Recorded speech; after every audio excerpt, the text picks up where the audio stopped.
Alhamdulillah, alhamdulillahilladzi an'ama alaina binikmatil imani wal islam. Wassalatu wassalamu ala khairil anam wa ala alihi wa sahbihi ila yaumil qiyamah. Amma ba'du. Yang saya hormati Dewan Juri yang arif dan bijaksana, yang saya hormati Dewan Guru Dinia Seprovinsi Jawa Barat, dan yang saya hormati dan yang saya cintai teman-teman seperjuangan. Pertama-tama dan yang paling utama, marilah kita panjatkan puji dan syukur kepada Allah yang Maha Ghafur, yang mana atas limpahan karunia-Nya kita semua bisa berkumpul di tempat yang mulia ini. Semoga kita semua selalu ada dalam lindungan Allah Subhanahu wa taala.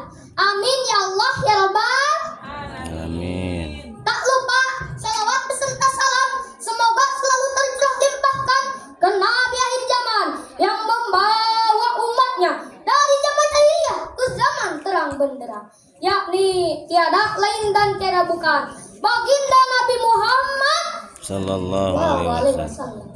Dan juga tak lupa kepada keluarganya, para sahabatnya, para tabi'in dan tabi'atnya, dan semoga sampai kepada kita selaku umatnya.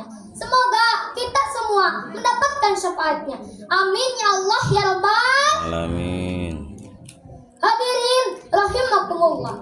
Dalam kesempatan yang berbahagia ini, izinkanlah saya akan membawakan sebuah pidato yang berjudul Pendidikan Diniyah dan Karakter. Diakui atau tidak, kehidupan modern membawa dampak yang positif. Orang semakin hebat, informasi cepat kita dapat, berita mudah kita tangkap. Apa yang sedang terjadi di Amerika sana bisa kita saksikan hari ini sambil duduk manis di atas kursi. Dulu kalau kita mau ngasih kabar, bikin surat dulu, anterin ke kantor pos, lama banget nyampainya.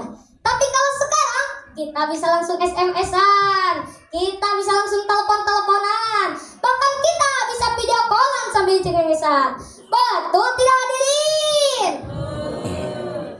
Namun ingat hadirin, carut marutnya keadaan, dekadensi merakyat merajalela, kemungkaran tiada aturan, tontonan jadi tuntunan, kebaikan tidak dianggap baik.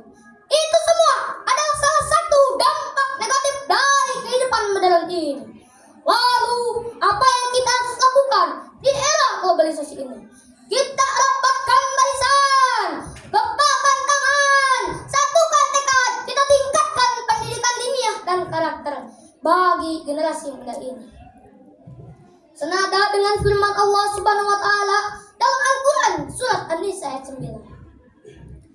A'udzu billahi minasy syaithanir rajim. Bismillahirrahmanirrahim. Wal yakhshal ladzina law taraku min khalfihim dzurriyyatan dhi'afa. Shadaqallahul azim. Yang artinya, hendaknya orang-orang takut kepada Allah, orang-orang yang sekiranya mereka meninggalkan keturunannya yang lemah di belakang mereka. Ayat ini menjadi bukti bahwa Islam tidak hanya membahas tentang ibadah mahdoh saja, akan tetapi Islam juga membahas bagaimana persoalan mendidik keluarga.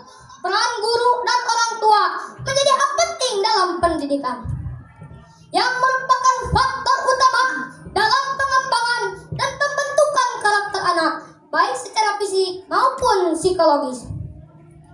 Hadirin rahimakumullah. Nabi Muhammad sallallahu alaihi wasallam bersabda dalam hadisnya, "Mana ala walidun waladahu afdala min azabin hasanin." Yang artinya, tidak ada suatu pemberian yang lebih utama dari orang tua kepada anaknya selain pendidikan yang lebih baik. Hadis riwayat Al-Hakim.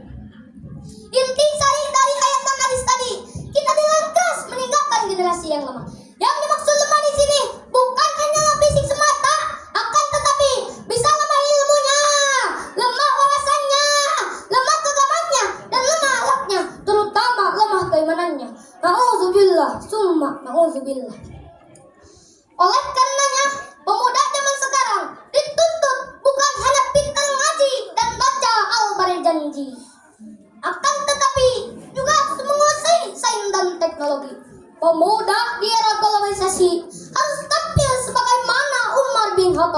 Beliau seorang imam ketika di masjid, akan tetapi beliau seorang jenderal ketika di medan perang. Kegagahannya dan keperkasaannya dicurahkan demi memperluas dan mempertahankan kejayaan agama Islam. Pemuda juga harus tampil sebagaimana Ali bin Abi Thalib. Pemuda yang jenius juga mempunyai akhlak yang mulia.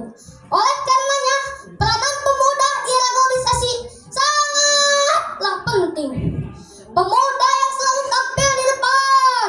Pemuda harus jadi pelopor, bukan provokator. Karena bangsa dan negara ini tidak hanya membutuhkan orang pintar semata, akan tetapi juga berakhlak yang mulia.